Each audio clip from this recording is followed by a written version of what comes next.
So now we will study how to write the introduction of pie chart with an example. ठीक है, अब हम start करते हैं कि कैसे हम पाई चार्ट बनाएंगे एक एग्जाम्पल के साथ. ठीक है, सबसे पहले आपको 20 मिनट्स ही मिलेंगे पाई चार्ट में, ये आपको बात ध्यान रखनी है. तो आपने वो 20 मिनट्स अच्छे से यूज़ करने हैं.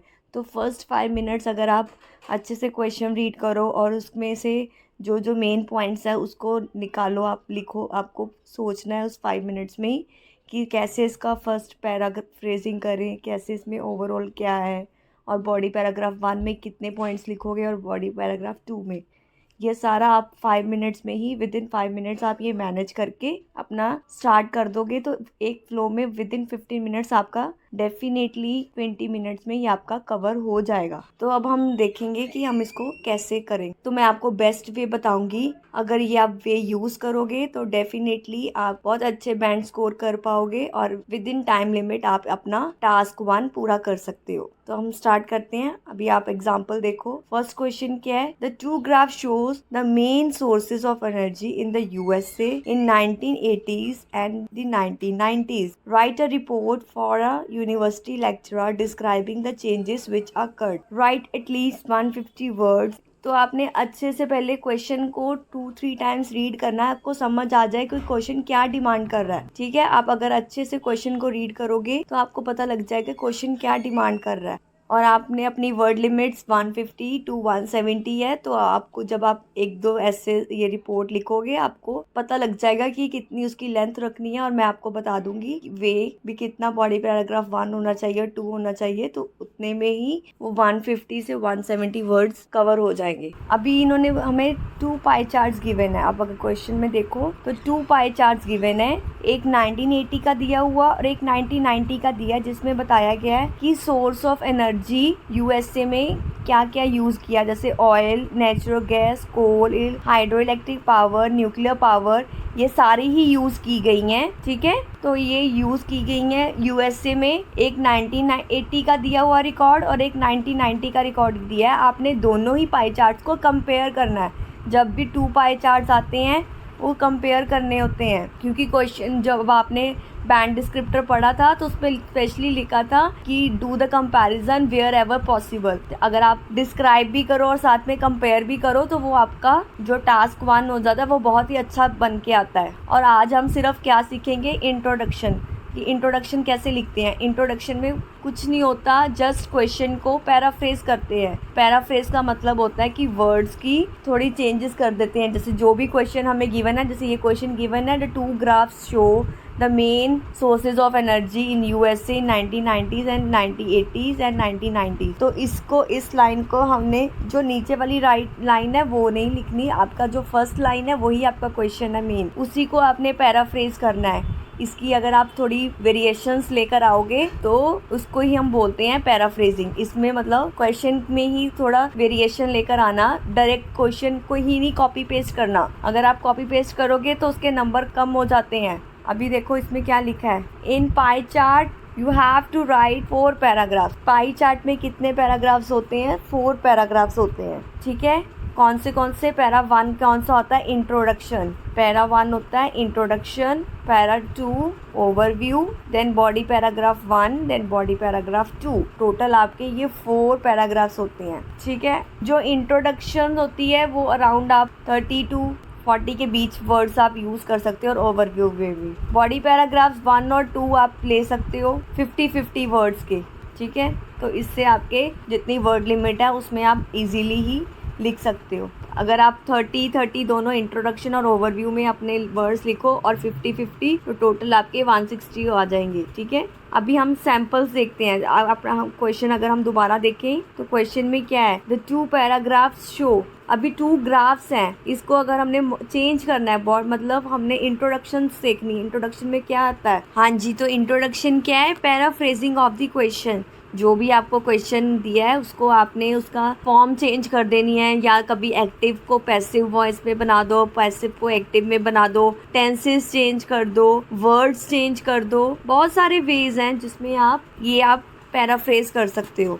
अभी जैसे देखो, उन क्वेश्चन हमारा था द 2 ग्राफ शोज, तो मैंने 2 ग्राफ्स को क्या लिख दिया? The pie chart depicts. Change हो गया ना, two instead of two graphs. ये टू ग्राफ्स कौन से हैं? ये पाई चार्ट होते हैं ना, जो भी सर्कल वाले फिगर्स होती हैं, सर्कल वाला डाटा आता है उसको हम पाई चार्ट बोलते हैं। ठीक है, जब भी आपको सर्कल दिखे उसमें जो डाटा एंट्री होती है, ये सर्कल डिवाइड किया जाता है, इसको हम पाई चार्ट बोलते हैं। तो हमने टू ग्राफ्स की जगह क्या लिख दिया? उनका नाम लिख दिया। द पाई चार्ट शोज की जगह क्या लिख दिया? Depicts the use of different sources of energy. उन्होंने क्या लिखा? Main source of energy in USA. The use of different source of energy in USA in 2 decades, मतलब 2 years की बात कर रहे हैं। ठीक है, 1980s और 1990s की। ठीक है, फिर सेकंड सैंपल देखो, सेकंड टाइप देखो, मैंने एक और बनाया है। The given pie chart shows, अभी हमने क्या लिख दिया? गिवन वर्ड ऐड कर दिया। The given pie chart shows data on the main energy source of energy. अभी यहाँ पे क्या है लिखा? पाई चार्ट ही है मैंने। ठीक है, the given pie chart show. अभी फर्स्ट क्वेश्चन देखो, द 2 ग्राफ्स शो। ठीक है, 2 ग्राफ्स शो में हमने क्या कर दिया? 2 ग्राफ शो को हमने कर दिया the pie chart depict. Pie chart लिख दिया। जब भी सर्कल वाले क्वेश्चंस होते हैं उसको हम पाई चार्ट बोलते हैं। जो ये ग्राफ्स बोल रहे हैं क्वेश्चन में, ये सर्कल वाली फिगर है, तो हमने इसको क्या बोल दिया है? पाई चार्ट बोल दिया। इसका हमने डायरेक्टली नेम लिख दिया इंट्रोडक्शन में, पैराफ्रेज कर रहे हैं जब हम। The pie chart depict, show की जगह हमने पैराफ्रेजिंग की, शो की जगह हमने क्या लिख दिया? Depict the use of different source of energy in the USA in the 2 decades 1980s and 1990s। जब भी आपको समझ ना आए भी हमने कैसे पैराफ्रेज करना है, तो सिंपल वे है कि कुछ वर्ड्स उठाओ जो क्वेश्चन में देखो, जो आपको लगता है आपको आते हैं, उसका पैराफ्रेज आता है, उस वर्ड को पैराफ्रेज करो। ठीक है, अगर आपको एक्टिव पैसिव वॉइस नहीं आता या आपको पता नहीं लग रहा कि इसका मैं क्या करूँ, आपके टाइम आपको कम मिला है, तो आपने क्या करना है? जो बेस्ट वे है उसमें से जो वर्ड्स आपको लगता है, जैसे हमने अभी मैंने कितना इजी था, बाकी हमने सेम ही रखा है कि एनर्जी है, different use of energy in the US, तो साथ में हमने क्या ऐड कर दिया? 2 decades ऐड कर दिया। ठीक है, बाकी तो ईयर तो सेम ही रहेगा। ईयर हम अपनी तरफ से चेंज नहीं कर सकते, जो भी ईयर मेंशन होता है वो ही ईयर रहेगा। अगर 9080 है 9080 ही रहेगा, आप 9040 नहीं बना सकते हो। जो एक्यूरेसी है डाटा की वो वही रहेगी, सिर्फ वर्ड्स को आप पैराफ्रेज कर सकते हो। ठीक है, जैसे 2 ग्राफ्स की जगह हमने क्या लिख दिया? द पाई चार्ट डिपिक्ट्स, और शो की जगह डिपिक्ट लिख दिया। ठीक है, नेक्स्ट वाला देखो, the given pie chart shows. अभी मैंने गिवन वर्ड ऐड कर दिया।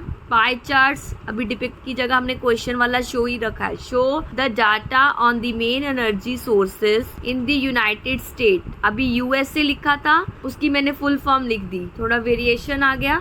In the United state of America in 2 decades। ठीक है, देन थर्ड वाला देखो, द 2 पाई चार्ट्स। अभी 2 पाई चार्ट्स है तो हमने स्पेशली लिख दिया 2 पाई चार्ट कंपेयर कर रहे हैं ना दोनों पाई चार्ट्स, 2 सालों का कंपैरिजन बताया गया है। 1980 और 1990 का कंपैरिजन है, तो हमने लिख दिया the 2 charts compare the 5 different sources of energy. ये देखो क्या ऐड किया मैंने? 5 डिफरेंट सोर्सेज। ये कितनी है? 1 2 3 4 5। ऑयल, नेचुरल गैस, कोल, ये सारी जो सोर्सेज ऑफ एनर्जी हैं उनका मैंने टोटल बता दिया कि ये कितनी है। ठीक है, 5 different sources of energy, 5 different word add use कर दिया, तो हमारा ये हो गया पैराफ्रेज। इजी है ना? Source of energy of USA in the year 1980 and 1990।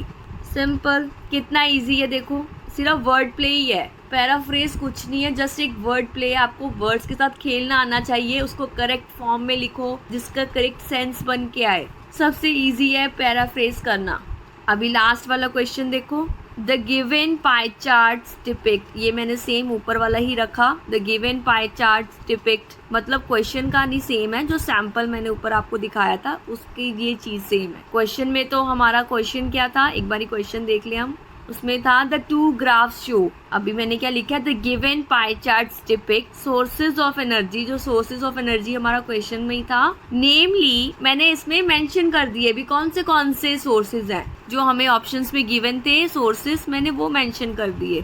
ठीक है, इससे आपका थोड़ा लेंथ भी लंबी होगी सेंटेंस की और पैराफ्रेज तो बहुत अच्छा हो गया। Oil, coal, natural gas, hydro electric power, nuclear power used in USA. अभी ये कोल, नेचुरल गैस मैंने अपनी तरफ से नहीं लिए, जो भी हमें यहाँ पे ग्राफ में गिवन थे, आप ध्यान से देखो, इसमें क्लियरली मेंशन है। आप ध्यान से देखो, इसमें क्लियरली मेंशन है ऑयल, नेचुरल गैस, कोल। तो इसी से यही वाले लिख लिए मैंने उठा के कि कौन से नेचुरल गैसेस हैं। इससे हमारी पैराफ्रेजिंग बहुत अच्छी हो गई। Namely coal, oil, natural gas, hydroelectric power, nuclear power used in USA in 1980 and 1990। Simple. तो आप इसकी इंट्रोडक्शन की और प्रैक्टिस करो। टेक अनदर सैम्पल्स, पैराफ्रेज करने की कोशिश करो। ऐसे ही बहुत इजी है। अगर आपको पैराफ्रेजिंग आ गई तो you can score very good in task 1। Task 1 बहुत इजी होता है, आप इसमें बहुत अच्छे बैंड्स ला सकते हो और श्योरली आप लेकर भी आओगे अगर आप मेरे साथ बने रहोगे। मैं आपको आगे और सिखाऊंगी कि कैसे इसके हमने ओवरव्यू और बॉडी पैराग्राफ 1 और 2 लिखना है, ठीक है। और मोस्ट इम्पॉर्टेंटली आपको ये भी बताया जाएगा कि कौन से टास्क में, कौन से पैराग्राफ्स में क्या क्या लिखना होता है, क्योंकि हर पैराग्राफ टास्क का अलग अलग क्राइटेरिया होता है। तो सारे क्राइटेरिया आपको डिटेल में एक एक स्टेप बताया जाएगा, ठीक है। आई होप आपको अभी पैराफ्रेजिंग बहुत ईजी लग रही होगी। You can try another samples at your home. So we will be continuing overview, how to write the overview in the next video. Overview सीखने के लिए आप मेरी next video देखना. And this was the end of the introduction part.